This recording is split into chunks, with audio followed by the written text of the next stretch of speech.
It's amazing how quickly life can fall apart.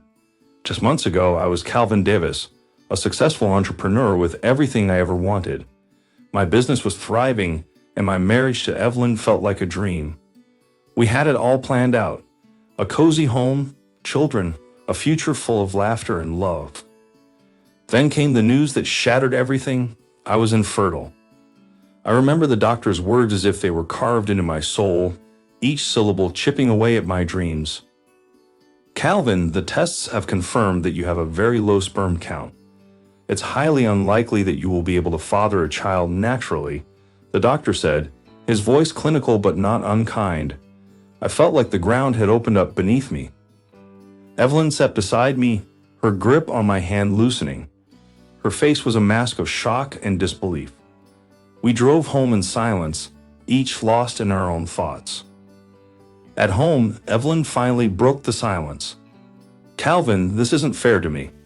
I want to be a mother, and if you can't give me that, I don't know how I can be happy," she said, her voice trembling with emotion. Her words cut deeper than any knife. "Evelyn, I understand how you feel. But there are other options. We could consider adoption, or maybe we could try IVF," I suggested, desperation creeping into my voice. She shook her head, tears streaming down her face. "I don't want to go through all that. I want a family, Calvin. A real family. If you can't give me that, I don't know if I can stay with you." Her words echoed in my mind, each one a dagger to my heart. That night, I found myself sitting alone in the nursery, a room I had once filled with hope and joy. The walls were painted in soft pastels, a crib stood ready in the corner, and shelves were lined with toys and books. Now it was a stark reminder of everything I'd lost. I picked up a small stuffed bear, one of the first things we had bought after deciding to start a family. I held it close, tears streaming down my face. The laughter I had envisioned would never fill this room. As the night wore on, the weight of my despair became unbearable. I needed to escape the suffocating pain. I grabbed my coat and walked out into the cold night, my steps aimless and unsteady. The city lights blurred around me as I wandered through the streets, lost in a haze of sorrow. Eventually, I found myself on a bridge, the dark, cold waters below reflecting the turmoil inside me. I leaned over the railing, contemplating the end. The thought of ending my pain was tempting. I closed my eyes, ready to let go. "Are you okay?" A voice called out, breaking through my dark thoughts. I turned around to see a young woman, cradling an infant, her face etched with exhaustion and despair. Despite my own pain, something inside me stirred. "Are you okay?" I asked, my voice surprisingly gentle. She looked up, her eyes filled with fear. "I'm fine," she whispered. "Just trying to keep my baby warm." Her name was Eva, and her baby was Isabella. They had been abandoned by Eva's boyfriend and had been living on the streets. My heart ached for them. I offered to buy them some food, and after a moment's hesitation, she agreed. We found a nearby diner, and over a simple meal, she told me her story. "I met him when I was just 18, Eva began, her voice barely above a whisper. "He was charming, sweet, promised me the world. But when I got pregnant, everything changed. He didn't want anything to do with the baby. Said it would ruin his life." "That's horrible," I said, shaking my head in disbelief. "How could he abandon you both like that?" She shrugged, her eyes downcast. "It's been hard, but I have to stay strong for Isabella. She's all I have left." Moved by her plight, I made a decision that would change both of our lives. "You can stay at my place tonight," I offered. "It's better than the streets." Eva hesitated, her eyes searching mine for any hint of deceit. "Why would you help us? You don't even know us," she asked, suspicion and hope mingling in her voice. "Because I see a bit of myself in you," I replied. "We've both been abandoned, left to face our pain alone. Maybe we can help each other." Finally, she nodded. "Okay, but just for tonight." We arrived at my place and I showed Eva to the guest room. It wasn't much, but it was warm and safe. "Thank you," she said, her voice filled with gratitude. "You don't know how much this means to me." I smiled, feeling a warmth I hadn't felt in a long time. Get some rest, I said. We'll figure things out in the morning. As I lay in bed that night, I couldn't stop thinking about Eva and Isabella. The morning light filtered through the curtains, casting a soft glow over the room. I woke up with a sense of purpose that I hadn't felt in months. Remembering the events of the previous night, I quickly got dressed and made my way to the kitchen to prepare breakfast. As I cooked, the aroma of freshly brewed coffee and sizzling eggs filled the apartment, creating a warm and inviting atmosphere. Eva emerged from the guest room, looking more rested than I had expected. She held Isabella, who was wide awake and curiously observing her surroundings. Eva gave me a shy smile as she walked into the kitchen. "Good morning," I said, trying to sound as cheerful as possible. "I hope you slept well." "We did, thank you," Eva replied, her voice soft. "It's been a long time since I felt this safe." "Here, let me help you with Isabella," I offered, reaching out to take the baby from her arms. Isabella looked at me with wide, innocent eyes, and I felt an inexplicable warmth spread through me. Eva handed Isabella over, a little hesitant at first. "Thank you," she said, sitting down at the kitchen table. "You didn't have to go through all this trouble." "It's no trouble at all," I assured her, setting Isabella in a high chair I had hastily purchased early that morning. "I'm just glad you're here." We ate breakfast together, chatting about lighter topics to ease the tension.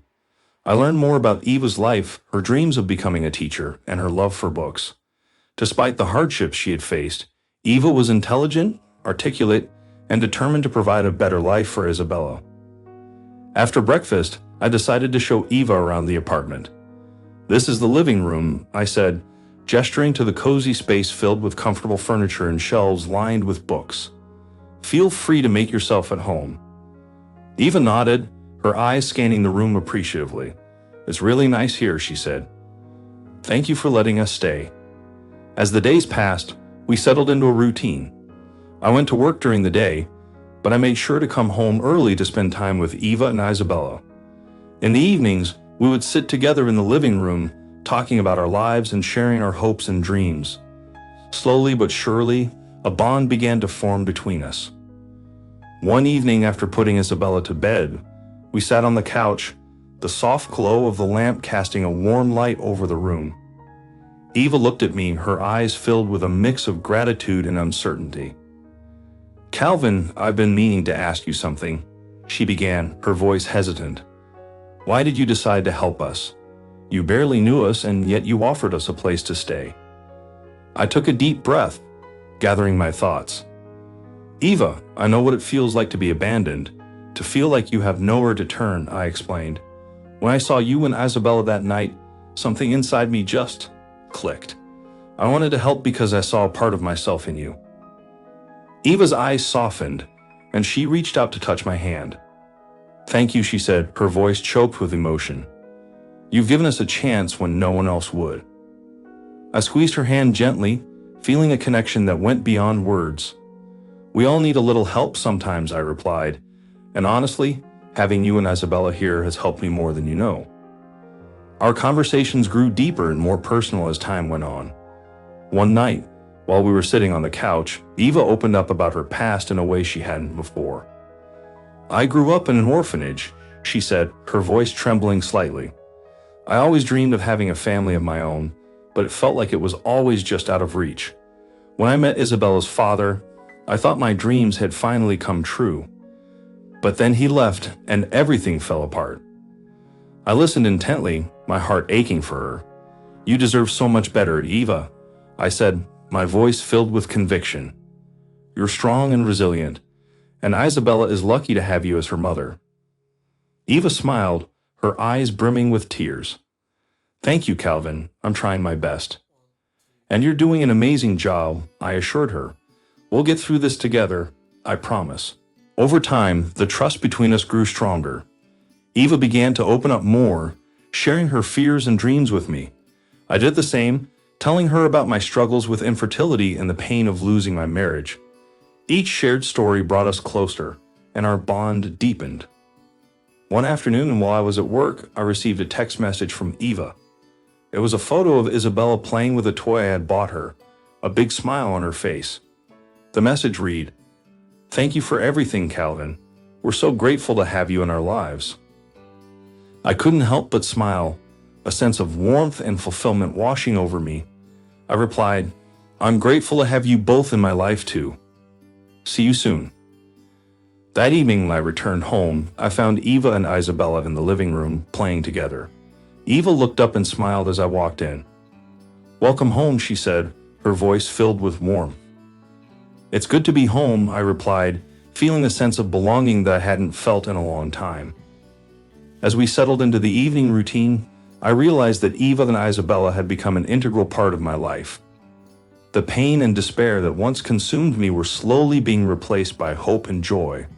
Together, we were building something beautiful, a foundation of trust and love that would carry us through whatever challenges lay ahead. Life had settled into a comforting routine, and our small household felt like a sanctuary from the world. Eva, Isabella, and I had formed a bond that felt natural and deeply meaningful. Yet, despite the progress and joy we had found, there were still shadows from our pasts that occasionally crept into our lives, reminding us that healing is not always linear. One Saturday morning, as I was preparing breakfast, the doorbell rang. I glanced at Eva, who was playing with Isabella on the floor, and she looked back at me with a curious expression. "I'll get it," I said, wiping my hands on a towel and heading to the door. When I opened it, my heart skipped a beat. Standing there was Evelyn, my ex-wife. She looked as poised and beautiful as ever, but there was a storm of emotions in her eyes. "Calvin, can we talk?" she asked, her voice calm, but with an underlying tension. I stepped aside to let her in, my mind racing. "Sure, come in," I said, trying to keep my voice steady. "Evelyn, this is Eva," I said, my voice a bit strained. "Eva, this is Evelyn, my ex-wife." Eva gave a polite nod, holding Isabella close. "Nice to meet you," she said softly, then excused herself and went to the guest room.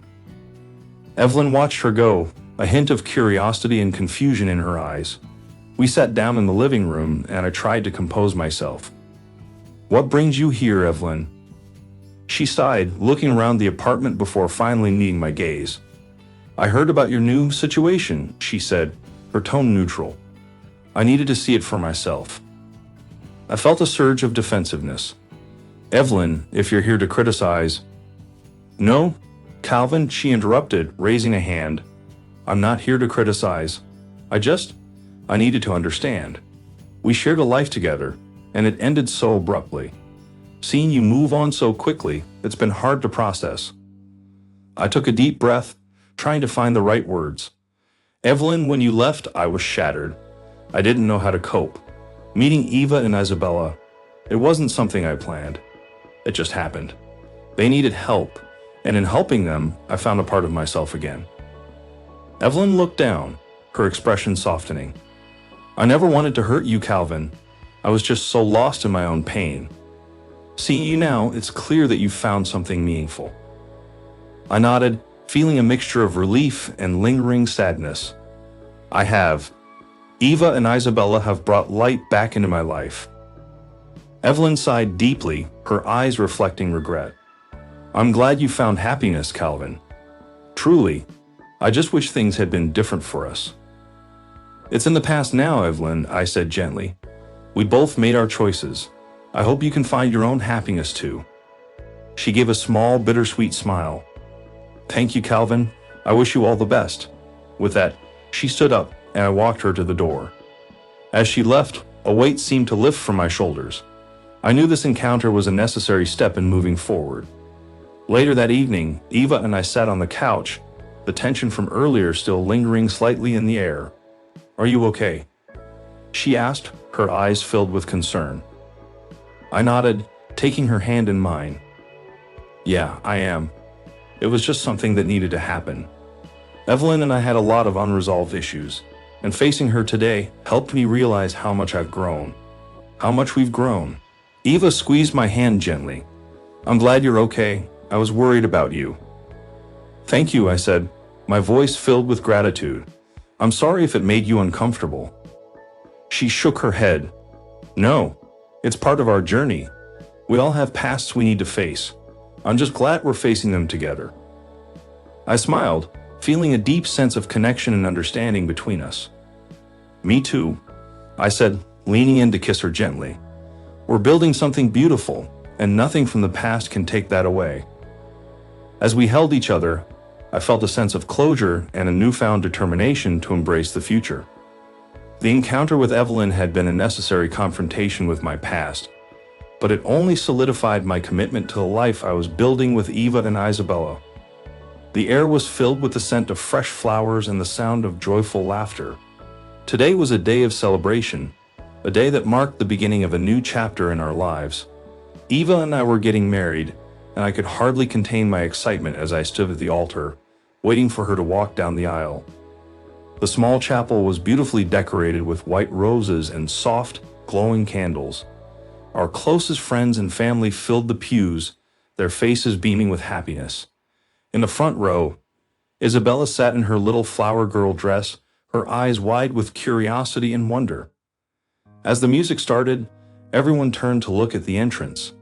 My heart pounded in my chest as Eva appeared, escorted by one of our mutual friends. She looked breathtakingly beautiful in her simple yet elegant wedding dress, her face radiant with joy. As she walked towards me, our eyes met, and in that moment, everything else faded away. It was just the two of us, ready to start this new journey together. The ceremony was heartfelt and emotional, filled with words that captured the depth of our love and commitment to each other. As we exchanged vows, I felt a surge of emotions, remembering everything we had been through to reach this moment. "Calvin," Eva said, her voice trembling slightly, "you came into my life when I had lost all hope. You've shown me kindness, love, and strength, and you've given Isabella and me a home. I promise to stand by your side through all of life's challenges, to love you unconditionally, and to build a beautiful future together." Tears welled up in my eyes as I spoke my vows. "Eva, you brought light back into my life when I was lost in darkness. You've given me a reason to smile again, a family to love, and a future to look forward to. I promise to cherish you and Isabella, to support you, and to love you with all my heart for the rest of my life."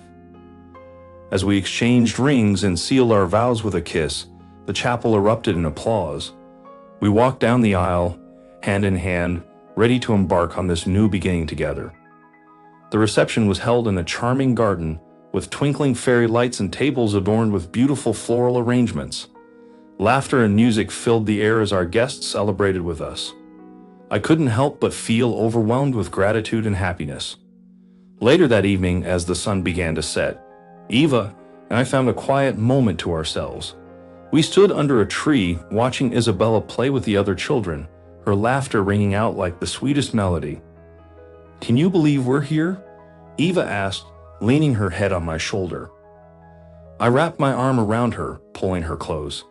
"Sometimes it feels like a dream," I admitted. "But it's real, and it's beautiful. I'm so grateful for you, Eva, for everything." Eva looked up at me, her eyes sparkling. "I'm grateful for you too, Calvin. You saved us in so many ways. I never imagined we'd find this kind of happiness."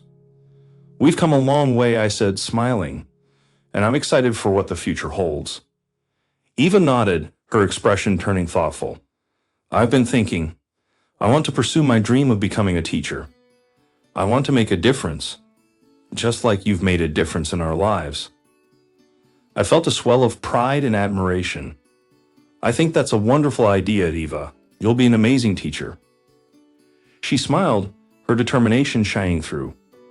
"With you by my side, I feel like anything is possible." The sound of Isabella's laughter brought us back to the present, and we turned to see her running towards us, her little face glowing with happiness. I scooped her up in my arms, feeling a deep sense of contentment. "Daddy, look at the stars," Isabella exclaimed, pointing at the sky. I smiled, holding her close. "Yes, sweetheart. Aren't they beautiful?"